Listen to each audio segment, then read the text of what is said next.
Welcome to this Bonjour à session. toutes et à tous et bienvenue à cette session sur l'imposition et la santé dans les pays en développement. Je m'appelle Berthe Brice, je travaille au sein du département euh, économie fiscale, je le dirige. Je suis ravie de faire partie de cette session.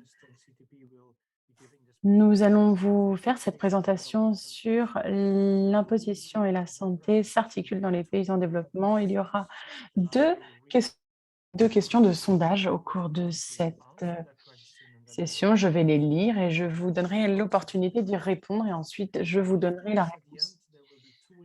Nous aurons également donc deux interventions de deux invités, Michele Cecchini, économiste sur la santé au sein de l'OCDE plutôt, et nous aurons avec nous également, en plus de Michele Cecchini, Gioia De Mello. N'hésitez pas à poser des questions dans le chat, nous en avons déjà reçu et je me ferai un plaisir ensuite de lire les questions que vous aurez postées dans le chat adressées à Céline et à moi-même et nous nous ferons un plaisir d'y répondre. Avant de donner la parole à Céline pour sa présentation, simplement sachez que j'aimerais vous faire part de deux citations de deux hommes sages, deux citations formidables qui, à mon avis, sont très centrées sur l'intérieur et sur les défis en matière de santé qui nous permettent de comprendre que nous devons agir sur la question de la santé. C'est la raison pour laquelle nous avons organisé cette session sur la santé et la fiscalisation, sur fiscalité plutôt. Céline, vous avez la parole. Merci Berthe, merci beaucoup. Tous nos pays sont tous confrontés au même, à savoir comment mieux financer les systèmes de santé. C'est une question qui était déjà difficile avant la pandémie, mais aujourd'hui, dans le contexte actuel, c'est encore plus problématique. On peut se poser la question, pourquoi discutons-nous de cette question aujourd'hui lors des journées sur la fiscalité et le développement de l'OCDE? Eh bien parce que cette question est une question qui revêt une dimension internationale. Tout d'abord, les systèmes de santé sont interconnectés, nous le savons. Les problèmes de santé ne s'arrêtent pas aux frontières nationales. Bien entendu, avec la COVID-19, on a un exemple parfait de cela. Mais rappelez-vous, Ebola, Zika, il n'y a pas très longtemps. Il est également clair que dans un monde globalisé, dans une forte mobilité des populations, avec de la migration, l'état de santé de la population dans un pays donné a des conséquences également sur les pays voisins. Nous le savons, la COVID-19 a entraîné d'importantes perturbations dans les services de santé, y compris pour les maladies telles que le VIH, la malaria, la tuberculose dans les pays en développement. Et le fait qu'à l'heure actuelle, le VIH soit en train de là, on a une reprise du VIH n'est pas une bonne nouvelle. Enfin, le défi mondial du changement climatique créera des problèmes en matière de santé dans les différents pays du monde. Maintenant, deuxièmement, regardons les recettes fiscales. Nous le savons, les pays doivent tous protéger leur base et leurs recettes fiscales. J'aimerais d'ailleurs vous donner un exemple sur ce sujet. Si on pense aux taxes sanitaires, donc sur les pays, les produits plutôt qui ont un impact sur la santé. Il y a de nombreuses différences entre différents pays et notamment cela peut engendrer des phénomènes d'achat transfrontaliers. Notamment, cela peut conduire également au commerce illicite tel que le commerce de tabac ou d'alcool, mais si nous savons, d'autres acteurs peuvent mettre en place des contrôles suffisants, mais il y a également à prendre en compte la question de la gouvernance et c'est la raison pour laquelle certaines parties du monde tentent de mettre en place des solutions régionales, notamment dans les pays du Golfe où ils veulent combattre l'obésité notamment et les maladies, hem liées et ce sont des initiatives qui doivent voir le jour dans le monde. Regardons maintenant le contexte macroéconomique. À l'évidence, la difficulté pour les pays en développement, c'est que les finances publiques sont généralement déjà sous tension. À gauche, vous voyez un graphique qui vous montre le déficit budgétaire en pourcentage de PIB pour les pays émergents et les pays peu développés. On voit que ce déficit il s'est accru au cours de la pandémie. À droite, vous voyez la dette publique en pourcentage du PIB qui augmente également, surtout pour les pays en développement.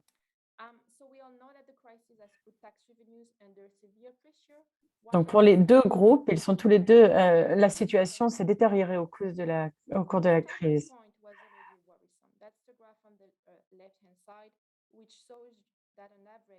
et ces ces niveaux n'atteindront que les niveaux pré-pandémie qu'à moyen terme. Le graphique de droite montre la dette publique en pourcentage du PIB qui a tendance à augmenter, en particulier dans les pays émergents. Là, on a différents graphiques, avec différents scénarios et la crise a mis les recettes fiscales sous forte pression. On voit le point de départ était déjà inquiétant avec le graphique qui montre qu'avant la crise, le niveau de dépenses de santé par habitant était en moyenne faible pour les pays à faible revenu. Il est inférieur à 50 $, soit 60 fois moins que pour les pays à revenus élevés. Aujourd'hui, avec la crise sanitaire, la demande de dépenses publiques est encore plus importante et les capacités futures de dépenses des administrations publiques sont susceptibles de varier d'un pays à l'autre à moyen terme en fonction des contraintes macroéconomiques. Pour 126 pays, les dépenses publiques générales par habitant devraient dépasser les niveaux d'avant Covid d'ici 2026. Là, vous voyez maintenant cette diapositive. La question de savoir comment financer les systèmes de santé dans un contexte de crise économique et sanitaire est très compliquée. Il y a 3 réponses. Numéro 1, en augmentant les recettes fiscales générales, en augmentant également les recettes des taxes sur la santé. Il faut également, bien entendu, trouver des solutions qui euh, mèneront à des réformes fiscales ambitieuses afin d'éviter et de lutter contre l'évasion fiscale ainsi que les flux financiers illicites et tirer le meilleur parti des échanges d'informations. Pour de nombreux pays en développement, et particulièrement en Afrique, qui ont mis en œuvre les réformes fiscales ces dernières années, ils ont mis en place un ensemble de mesures fiscales et quand ça a bien fonctionné, ça a permis d'obtenir un soutien et un soutien notamment politique pour toutes les autres réformes fiscales. Numéro 3, en augmentant les recettes des taxes liées à la santé, donc là, on parle des impôts environnementaux, la fiscalité, mais également les cotisations pour la sécurité sociale pour la santé. Souvent, les pays n'utilisent pas l'imposition environnementale à leur plein potentiel malgré leur double dividende. Donc, ça signifie que cette fiscalité aura un impact à la fois sur la santé, mais également sur la santé, donc l'environnement et la santé, et en même temps, cela permet d'augmenter la recette fiscale des pays. Mais les pays ne sont pas uniques en matière de défis de politique fiscale auxquels ils sont confrontés. Il est donc nécessaire d'effectuer des analyses spécifiques pour chacun des pays. C'est pourquoi nous avons mené des études dans la manière de mobiliser les recettes fiscales pour financer les systèmes de santé en Côte d'Ivoire et au Maroc en 2020, avec le soutien financier du Fonds mondial de lutte contre le sida, la tuberculose et le paludisme. Je souhaiterais d'ailleurs remercier le Fonds mondial pour leur travail et leur soutien. Je vais m'arrêter ici pour l'heure, car nous allons commencer avec notre premier sondage. Bert, vous avez la parole. Merci Céline. Première question. Normalement, vous devriez le voir à l'écran. Normalement, vous avez un petit bouton pour voter, grâce auquel vous pourrez nous faire part de vos réponses. La question est la suivante. Combien de juridictions dans le monde ont mis en place une taxe sur les boissons sucrées. Donc, moins de 30, entre 30 et 70, 70 et 100 ou plus de 100. Ou, ou plus de 100.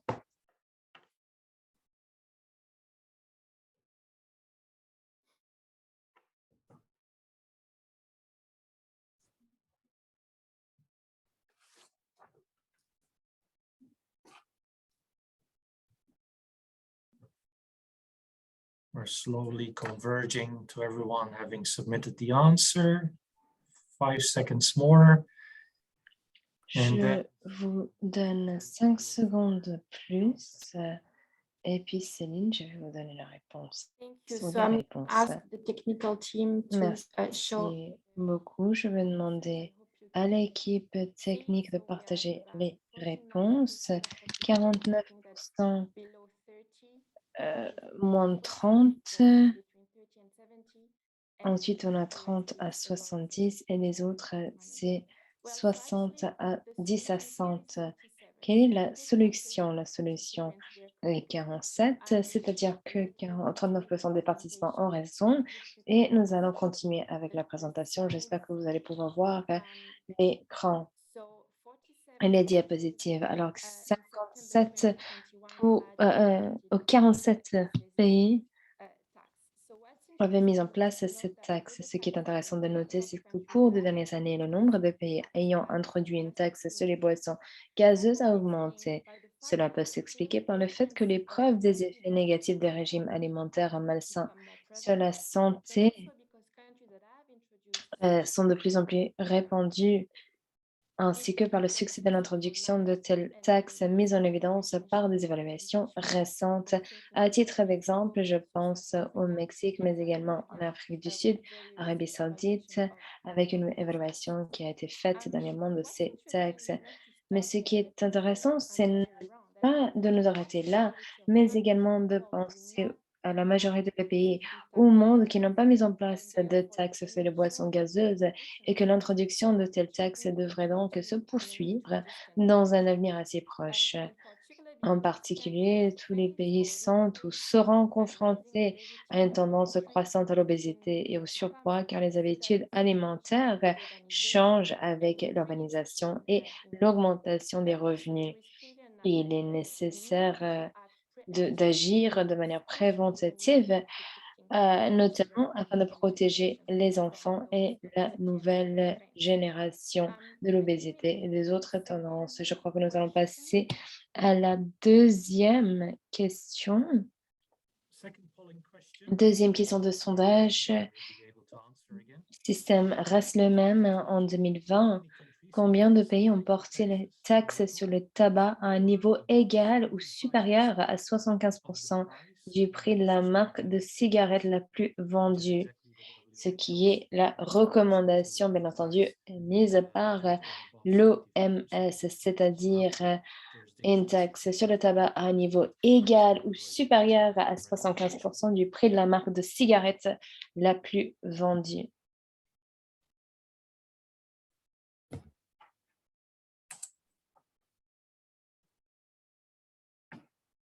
5 more seconds and then it's Il back. vous reste 5 secondes de plus et je rends la parole à Céline pour apporter un peu de lumière.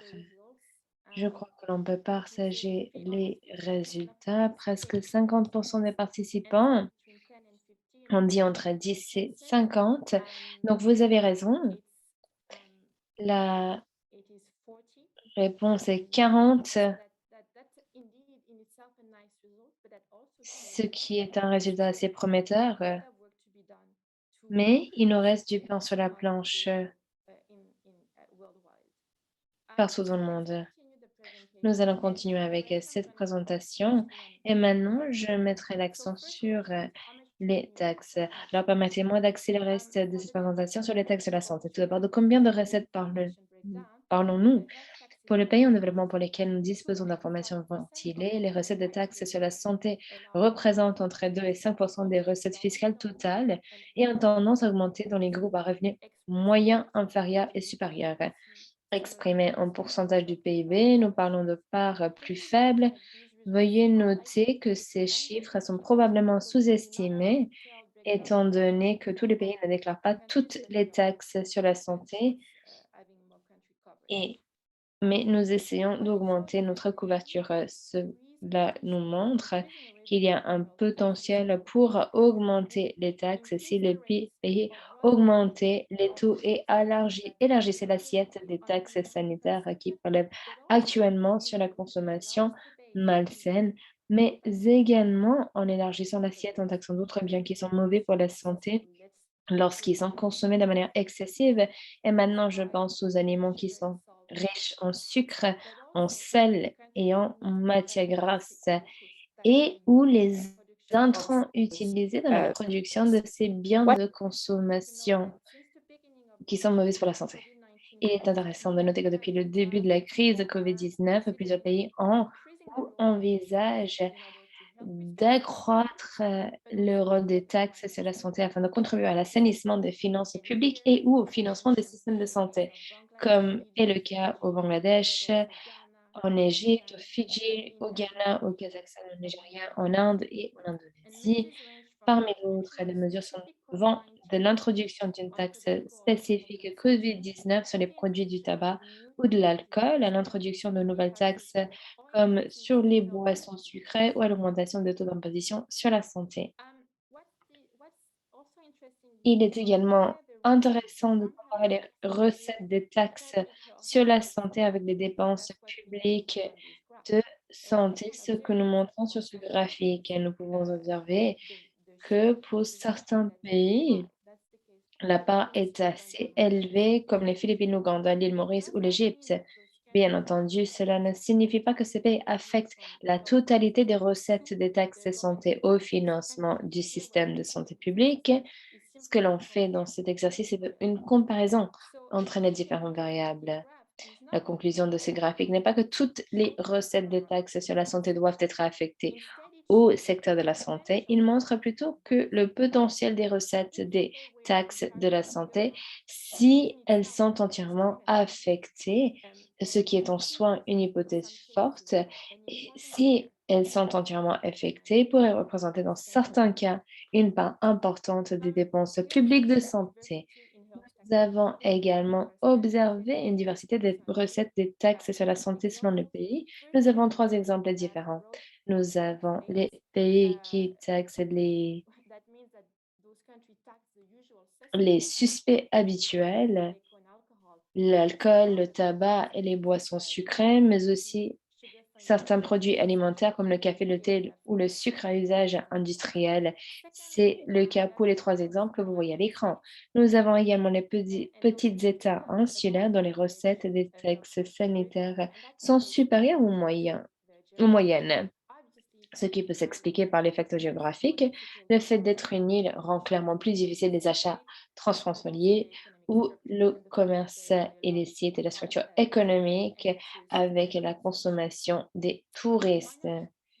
Enfin, certains pays ont une politique d'affectation des recettes clairement définie, par exemple les Philippines ou la Thaïlande. Les Philippines, depuis 2012, affectent les recettes des taxes sur l'alcool et le tabac au financement des soins de santé universels et des programmes de santé, et plus récemment, des taxes sur les boissons et les e-cigarettes sont également affectés à ces dépenses. D'autres pays ont envisagé plus récemment d'affecter une partie des recettes de la taxe sur la santé aux différentes réponses politiques à la crise économique, comme le Ghana, l'Inde ou l'Indonésie. La conception des taxes sur la santé n'est pas tout à fait facile. Je souhaite souligner quelques points à cet égard. Lorsque l'on souhaite réviser ou revoir les taxes de la santé. Que taxer? La réponse est très simple. Le facteur de nuisance, dans le cas de l'alcool, c'est l'éthanol. Le cas des boissons gazeuses, les calories supplémentaires. Deuxième question, quel est l'objectif final? Si l'objectif est de réduire la consommation, l'essentiel ici est de rendre le produit moins abordable pour le consommateur. Cela signifie concrètement que la taxe doit augmenter suffisamment le prix pour que le prix de détail augmente fortement pour les consommateurs. Ainsi, à titre d'exemple, l'OMS recommande au gouvernement d'imposer des taxes sur les boissons sucrées, les boissons gazeuses sucrées, qui augmentent les prix de détail d'au moins 20% afin plutôt de réduire la consommation et d'améliorer la santé de la population. Si on pense aux taxes précises, il faut prendre en compte l'aspect essentiel de sa conception, de s'assurer qu'elle est liée à l'inflation et à la croissance des revenus et qu'elle est ajustée régulièrement. Cela veut dire qu'il ne faut pas que ces produits deviennent davantage abordables. Alors, troisième question, comment taxer? Nous avons la taxe ad valorem ou les taxes spécifiques ou précises. Mon message est le suivant. La taxation ou le choix de taxation doit être cohérent avec l'objectif. Est-ce que l'on souhaite augmenter les revenus ou faire la promotion de la santé? Quel est l'objectif final? Et il faut qu'il y ait une cohérence entre l'objectif de la taxe, mais également les groupes de population spécifiques et qu'elle cible, les jeunes ou autres. Mais également il faut que cette taxe soit alignée avec les capacités de l'administration fiscale. Les taxes spécifiques sont meilleures que les taxes ad valorem du point de vue de la santé, mais elles sont plus difficiles à administrer. Comment définir l'assiette fiscale? Nous avons besoin de critères clairs. Dans le cas du tabac, est-ce que l'on souhaite taxer les nouveaux produits émergents à base de nicotine et de tabac? Dans le cas des boissons gazeuses, incluant les boissons lactées, les bouteilles d'eau, les boissons de régime avec et du colorant non calorique. Et bien entendu, la question évidente, quel taux de taxation? S'agit-il d'un taux unique ou systèmes à plusieurs niveaux? Nous savons que les systèmes à plusieurs niveaux, si je prends l'exemple de l'alcool, que ces systèmes auront une incidence beaucoup plus efficace afin de réduire les méfaits liés à une forte teneur en alcool. Mais comment différencier, comment faire la différence? S'agira-t-il de taux différenciés basés uniquement sur la teneur en éthanol ou également sur des caractéristiques autres que la concentration en alcool? À titre d'exemple, la matière première, les prix, la taille du producteur. Il faut prendre en compte la capacité, parce que nous savons que les taux progressifs pourraient inciter à la manipulation des prix dans la mesure où les producteurs d'alcool peuvent modifier leur comportement, c'est-à-dire que cela nécessite une administration fiscale forte pour la mise en œuvre de l'application. Ensuite, quel niveau? Augmentation progressive ou brusque d'un trait? Si l'augmentation est progressive, les consommateurs peuvent ne pas vraiment ressentir ces augmentations de prix. L'effet de signal de la taxe peut être réduit au fil du temps. En cas de forte augmentation ponctuelle, vous risquez de vous heurter à une forte opposition du secteur privé. Toutefois, vous parviendrez à réduire fortement l'accessibilité du produit, mais rien d'autre ne changera à long terme, sauf si votre taxe est indexée sur l'inflation. À quel niveau la taxe doit être, elle,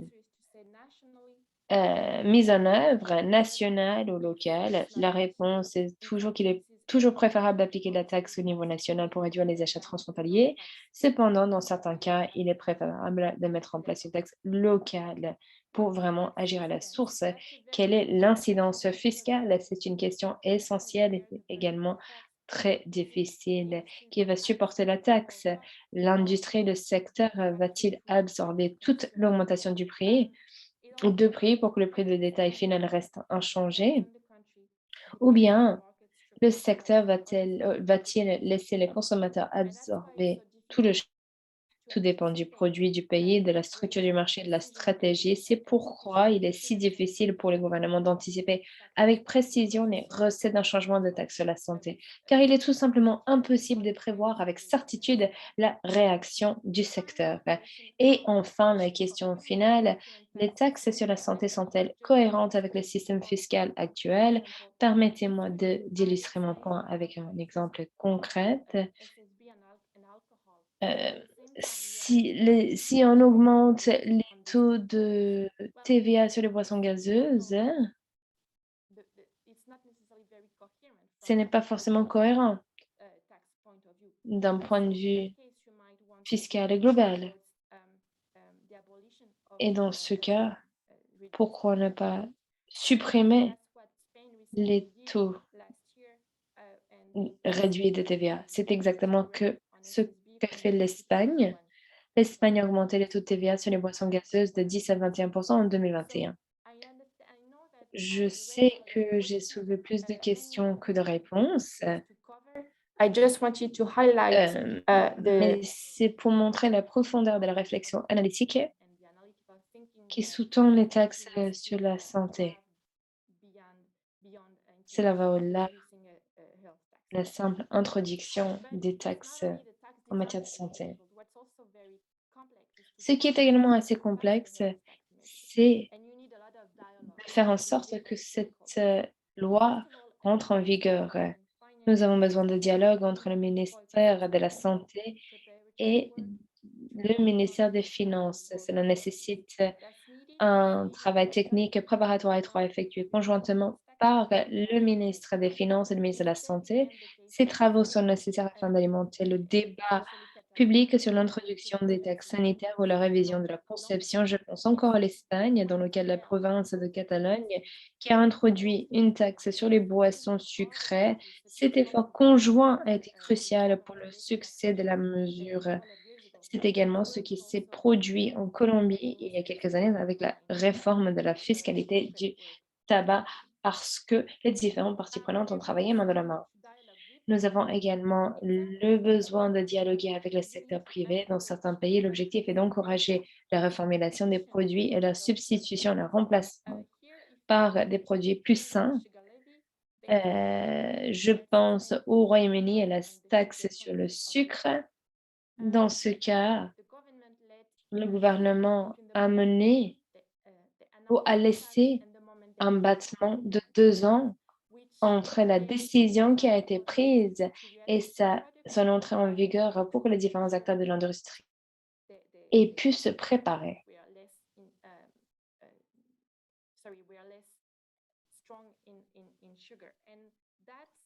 Pour produire des produits faibles en sucre. C'est la raison pour laquelle cette initiative a été si réussie au Royaume-Uni. Il faut dialoguer avec la population, c'est très important. N'oublions pas que nous sommes au cœur d'une crise économique, mais aussi sociale de grande ampleur. Une étude récente du FMI montre que l'expérience de la pandémie de la COVID-19 a accru la préoccupation du public pour le changement climatique et son soutien aux politiques de relance verte. Cela suggère que la crise sanitaire mondiale a ouvert un espace plus large aux décideurs politiques pour mettre en œuvre des politiques climatiques plus audacieuses. Toutefois, cela ne signifie pas que l'introduction de taxes sera une tâche facile. Certains pays ont dû faire face à l'opposition de la population aux réformes fiscales, à l'augmentation de la fiscalité ou des prix de l'énergie. En outre, nous nous trouvons actuellement dans un contexte inflationniste. Tout cela montre que l'introduction de taxes sur la santé ou la révision de la conception ne sera pas nécessairement aussi simple qu'il n'y paraît. Cependant, il existe des solutions. Je crois qu'il faut mettre l'accent sur l'affectation souple des recettes des taxes sur la santé au secteur de la santé. Les gens seront plus enclins à payer ces taxes s'ils voient comment elles sont utilisées, mais cela mettra une pression supplémentaire sur les gouvernements pour qu'ils dépensent l'argent de manière efficace et pour garantir les résultats des politiques. Dialogue avec les pays voisins, nous avons parlé de cela au début de la présentation. Nous avons besoin de dialogue régional sur les taxes sanitaires dans le but de réduire les disparités de taux d'imposition, de lutter contre le commerce illicite avec les organisations internationales dans le cas où le pays a besoin d'une expertise technique sur les taxes de santé ou a besoin d'une partie prenante externe pour donner son avis sur les opinions et options politiques possibles. Qu'en est-il de la prochaine étape? Il est clair qu'il existe un élan politique derrière les taxes de santé qu'il ne faut pas manquer. Auparavant, avant la crise, les considérations de santé n'étaient souvent pas au centre de l'agenda politique. Maintenant, elles le sont. La perception des questions de santé dans l'esprit des ministères, des finances et des chefs de gouvernement est en train de changer. La question est, pour combien de temps? C'est la raison pour laquelle l'OCDE est prête à aider les pays à améliorer la conception de leurs taxes sur la santé en compte différents éléments. À titre d'exemple, la histoire récente en matière de politique fiscale, le cadre général de la politique fiscale, la conception actuelle des impôts In addition, en matière de santé et les capacités de l'administration fiscale. En outre, il est essentiel d'estimer le potentiel de recettes et les résultats sanitaires d'une augmentation des taxes sanitaires. Sur ce dernier point, je donne la parole à Michele Cecchini, économiste principal de la santé à la direction de l'emploi, du travail et des affaires sociales. Michele, vous avez la parole. Bonjour à tous et à toutes.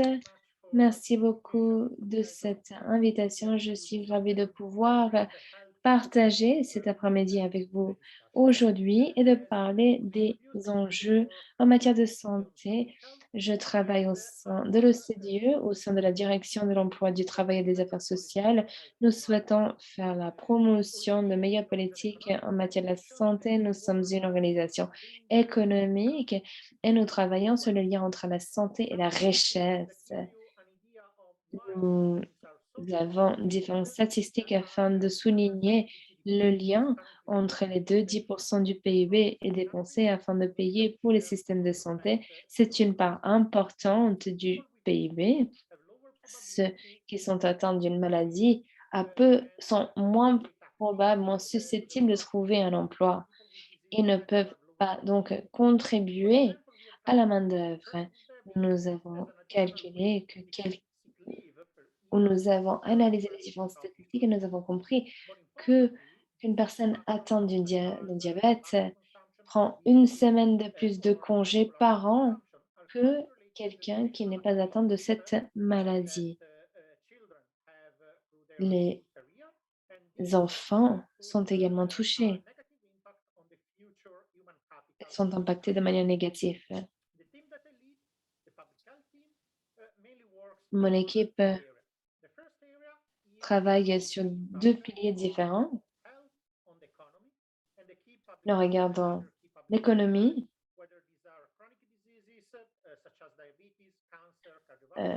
nous mettons l'accent également sur le diabète, cancer et d'autres maladies telles la COVID-19. Ensuite, nous souhaitons comprendre quelles sont les différentes politiques en place dans les pays. Nous souhaitons identifier les lacunes, mais également partager les meilleures pratiques ou les bonnes pratiques que les différents pays peuvent mettre en œuvre. Nous essayons également d'avoir un retour sur investissement. Nous avons également regardé les différentes politiques de transfert.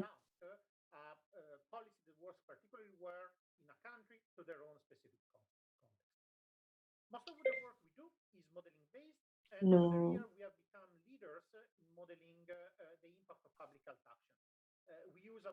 modérons et nous surveillons l'impact des différents modèles.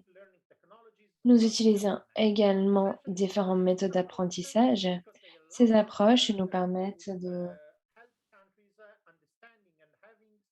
faciliter la compréhension des pays sur les coûts, l'impact des différentes questions, les retours sur investissement et les effets escomptés. Comme vous pouvez imaginer, même la complexité, la multitude de notre travail et ou grâce à ces différents enjeux, notre travail est pluridisciplinaire et nous allons au-delà des sentiers battus. Je peux vous dire que dans une publication faite dernièrement, nous avons regardé l'impact des prix suite à une taxation différente et nous avons fait une analyse parmi les différents pays du G20. De la même veine, nous travaillons sur les boissons gazeuses sucrées et les politiques à cet égard. Nous explorons différentes pistes. Quel est le message principal que je souhaite partager aujourd'hui? Je vois beaucoup de complémentarité et des leçons à tirer.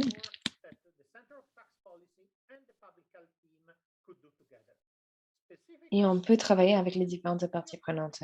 Je vois 3 avantages, 3 bénéfices pour davantage d'interaction entre ces 2 piliers de l'OCDE. Pour commencer, nous avons des intérêts communs et nous partageons une vision commune. Nos différents ministères, qu'il s'agisse des ministères de la Santé, des Finances, partagent une même vision et je crois que les priorités vont de pair. Il y a d'autres secteurs qui peuvent également utiliser les données et les statistiques générées et en travaillant ensemble, nous allons pouvoir faire la promotion et inciter, encourager les décisions qui doivent être prises. Nous avons des compétences complémentaires. Permettez-moi de partager de quoi il s'agit. Nous avons évalué l'impact d'une augmentation de 10% s'agissant de la taxation sur les alcools. Nous avons mené une analyse pour comprendre les retombées et comment les dépenses politiques en matière de santé allaient en bénéficier. Nous avons regardé la main-d'œuvre, toutefois, notre analyse n'a pas fourni des recommandations et des conseils s'agissant de la manière dont ces différents objectifs puissent être atteints. Et de manière fondamentale, les différentes questions dont Céline a parlé dans sa présentation. Ce sont des questions, des enjeux qui nécessitent davantage de savoir et connaissances.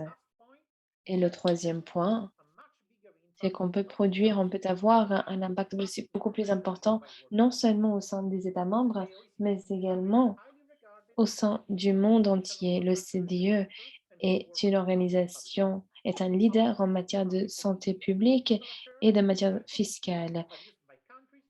Nous avons des recommandations qui sont mises non seulement au sein des pays membres de l'OCDE, mais au-delà, afin d'alimenter l'élaboration des politiques et la mise en œuvre. Je crois qu'il faut travailler main dans la main avec les différentes parties prenantes pour augmenter notre incidence.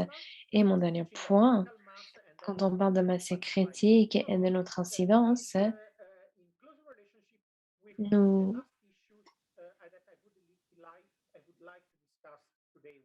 je souhaite évoquer un dernier point. Pour la fiscalité en matière de santé, il faut une approche régionale et internationale. Il existe maintes études qui regardent la différence des prix pour des produits qui ont un impact sur la santé, sont impactés également par la taxation.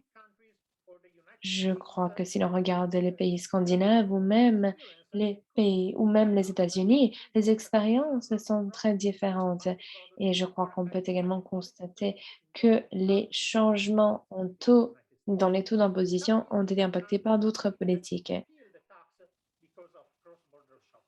Je crois que le fait que l'on peut aller faire ses courses dans les pays voisins joue également un rôle. Et j'espère que vous avez une meilleure compréhension de la raison pour laquelle il faut augmenter la coopération parmi les différentes parties prenantes tout en identifiant les différentes synergies. De mon côté, je vois beaucoup de potentiel pour que le l'OCDE devienne l'organisation pionnière en travaillant en plus étroite collaboration avec différentes différents partenaires. Je vous remercie de votre attention. Merci beaucoup de votre intervention, de votre présentation très intéressante. Je vais continuer avec la mienne maintenant. Deuxièmement, l'OCDE croit au renforcement des capacités liées aux taxes sur la en matière de santé en formant les fonctionnaires des ministères de la Santé et des Finances des pays sur les spécificités de la conception des taxes sanitaires. Nous avons évoqué plus ou tout à l'heure certaines de ces questions, mais il y en a évidemment beaucoup d'autres à couvrir. En outre, l'OCDE mettra au point un outil d'auto-évaluation permettant au pays d'évaluer la viabilité de la politique de financement de la santé avec un focus sur la santé. Enfin, nous souhaitons mettre ces différents outils dans le contexte plus large. Et je souhaite céder la parole à Giola de Mello, qui est économiste fiscale au sein du Centre de politique et d'administration fiscale de l'OCDE.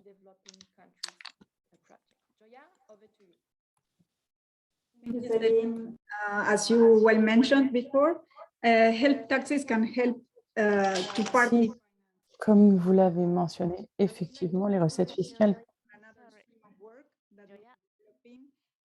Pardonnez-moi, Joya.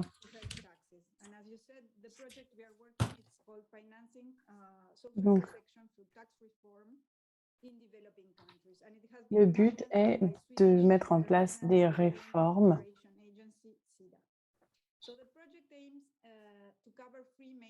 en matière de santé et de fiscalité.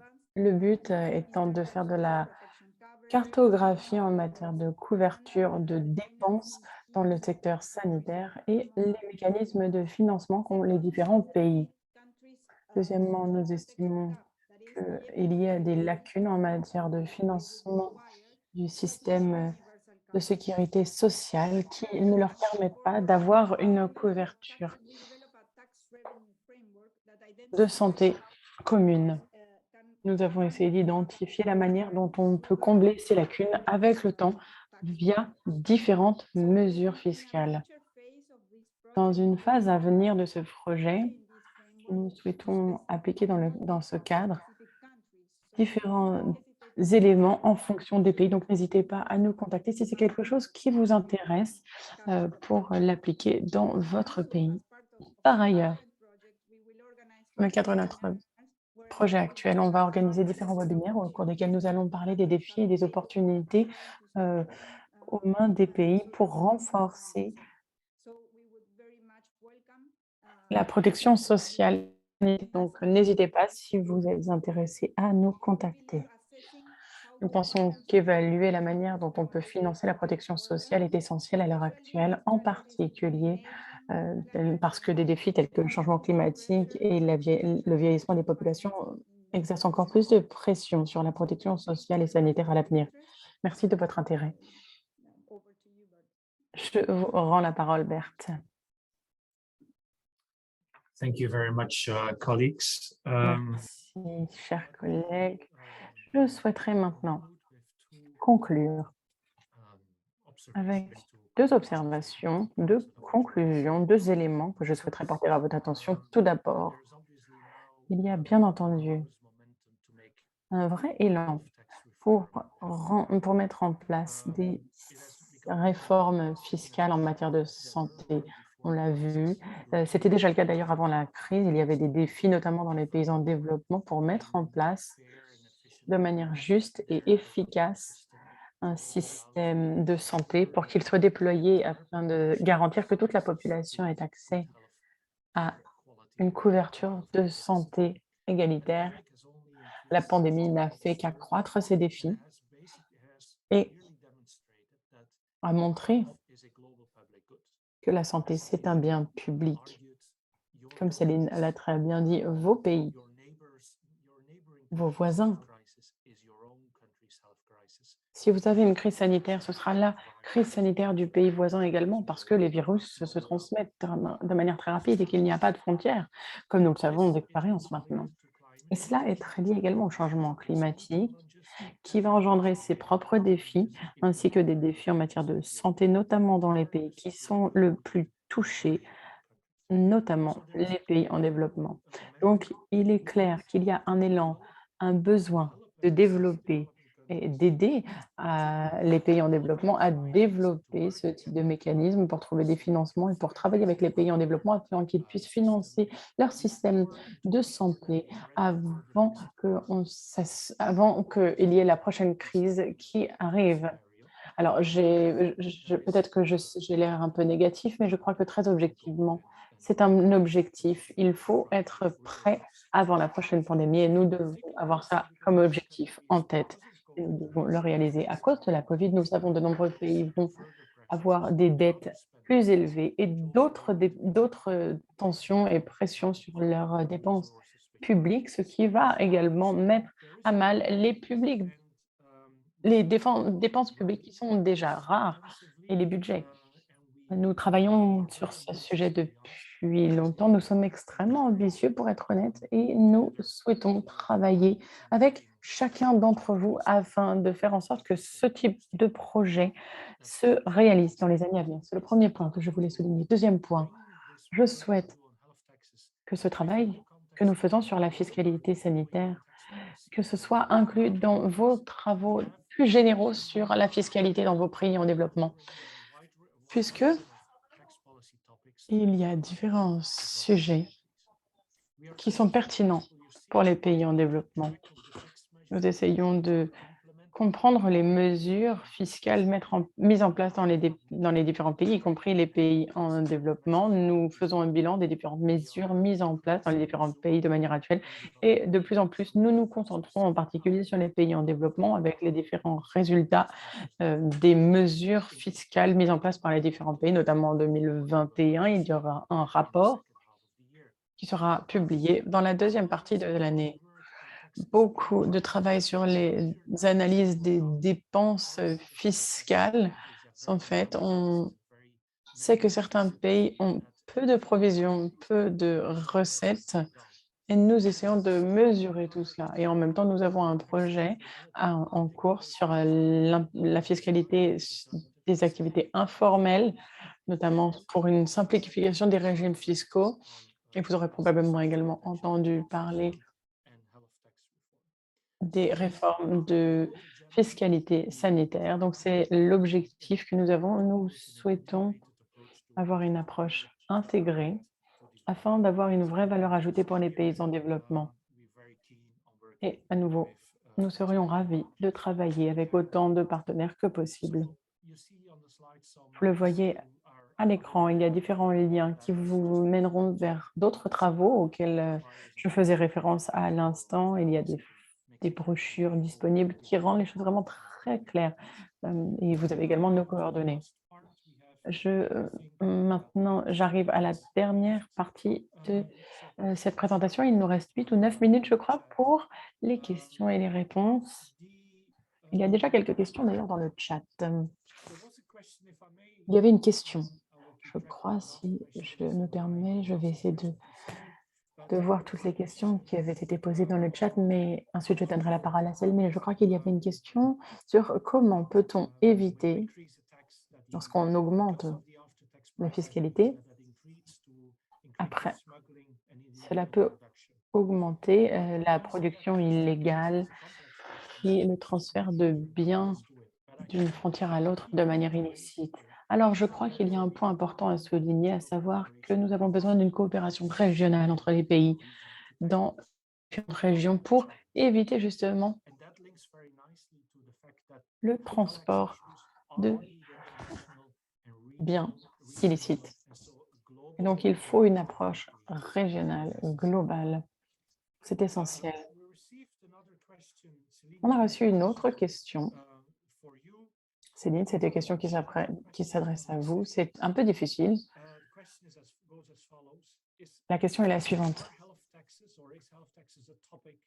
La fiscalité sanitaire peut-elle être incluse dans le cadre du BEPS et du cadre inclusif de l'OCDE qui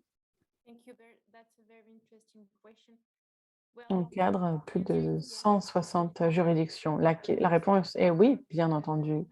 Nous avons parlé de l'aspect international de ce sujet.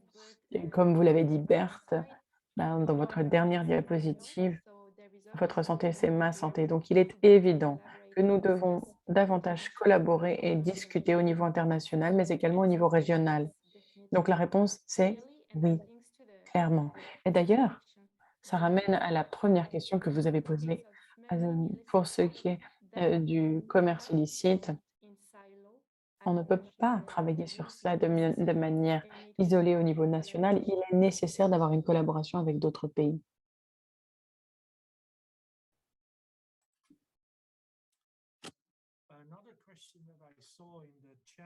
Il y a une autre question dans le chat. Quelqu'un demandait si on peut avoir des exemples et de bonnes pratiques sur les pratiques de marchandises et de biens de consommation dangereux. Alors, on peut demander aux autres orateurs s'ils ont des questions, mais de bons exemples en matière et de bonnes pratiques en matière de fiscalité sur les boissons sucrées. Je crois que le bon exemple qui vient en tête, c'est le Mexique. Et il y avait une vraie nécessité d'avoir cette taxe. C'est important, notamment parce qu'il y a un problème d'obésité majeur dans ce pays. Et c'est d'ailleurs encore le cas. Mais cette taxe est une vraie réussite. Et d'ailleurs, il y a beaucoup de documents de parution qui documentent cela. Il y a un autre exemple d'ailleurs qui me vient en tête. Je crois c'est que dans de nombreux pays dans l'Union européenne plutôt, la taxation sur les produits liés au tabac, moi dans mon pays, en Belgique, je sais que les impôts, la taxation sur les pays tabacologiques sont très élevés. Mais ils sont de plus en plus efficaces grâce à d'autres réglementations, notamment le fait qu'on ne puisse plus fumer dans les lieux publics notamment et dans les restaurants notamment. Donc il y a en fait cette interaction de différents instruments qui est, à mon avis, la clé d'une réussite, d'une réforme fiscale, et cela inclut également l'interdiction de faire la promotion de produits tabacologiques dans les publicités télévisées, etc., et dans les programmes télévisés. Une autre question pour vous, Céline. À nouveau, c'est une question difficile, hein. Je vous les pose les plus difficiles. J'espère que ça ne vous dérange pas. La question est la suivante. Il y a tellement d'organisations internationales qui travaillent sur ce sujet. N'y a-t-il pas un risque d'avoir des initiatives qui fassent doublon? Même réponse, oui, il y a un risque d'avoir des initiatives qui fassent doublon, mais je crois que les institutions internationales qui travaillent sur ce sujet savent ce que nous faisons. On a d'ailleurs un groupe de travail interagence sur ces sujets. On se réunit tous les mois, mais de manière assez régulière sur Zoom. Donc, on travaille avec l'OMS, la Banque mondiale, entre autres, et nous discutons à ce moment-là de nos travaux. On échange des informations également et parfois, nous analysons, nous révisons, nous corrigeons les approches de chacun pour alimenter nos initiatives et nous essayons de ne pas empiéter sur les plates-bandes de chaque institution et nous essayons, comme je l'ai dit, d'éviter les doublons. L'OCDE a également participé à un livre publié par l'OMS sur des sujets connexes et il y aura d'autres projets probablement dans les années à venir. Donc oui, il y a un risque de doublon. La bonne nouvelle, c'est qu'on est au fait de ce risque et que nous essayons, dans la mesure du possible, d'éviter au niveau national ce type de doublon. J'espère avoir répondu à la question. Oui, je souhaiterais ajouter par ailleurs qu'à l'OCDE, nous travaillons avec d'autres organisations internationales, puisque, comme vous l'avez dit, nous faisons effectivement partie de ce groupe de travail AEWG. Il y a En effet, de nombreux acteurs qui travaillent sur ce sujet, mais nous travaillons de concert. À l'avenir, nous allons également collaborer encore davantage avec des institutions et organisations internationales. C'est une question qui nous est régulièrement posée. Il est également important de souligner ici que l'avantage de l'OCDE et le fait que l'OCDE fasse partie de cette discussion, c'est que nous avons des contacts directs avec les ministères des Finances, d'autres organisations internationales sont plus en contact avec les ministères de la Santé, par exemple. Et l'avantage et l'importance de faire avancer ces travaux, c'est de pouvoir être en contact avec le ministère des Finances et le ministère de la Santé. Et donc, il y a des financements grâce au Fonds global. Ça, c'est une approche réussie. C'est difficile, mais vous seriez surpris de voir à quel point ces ministères ne se parlent que très rarement au final. Et je crois que l'OCDE joue un rôle important justement parce que nous avons ce cadre inclusif sur les BEPS qui réunit différents ministères des Finances de différents pays. Et c'est une opportunité formidable pour parler de la fiscalité pour la santé. Et de réunir ces différents ministères. J'ai lu, je crois, toutes les questions. Je crois que c'était les questions principales. Cela nous amène donc à la fin de cette session. Je vous présente mes excuses si je n'ai pas posé votre question, une question que vous auriez écrite dans le chat. N'hésitez pas cependant à nous contacter, à contacter les différents orateurs. Vous aurez également accès aux diapositives. Vous avez le lien pour les télécharger. Merci beaucoup de votre participation. C'était un plaisir d'organiser cette session avec vous et j'espère vous voir très bientôt. Je vous remercie.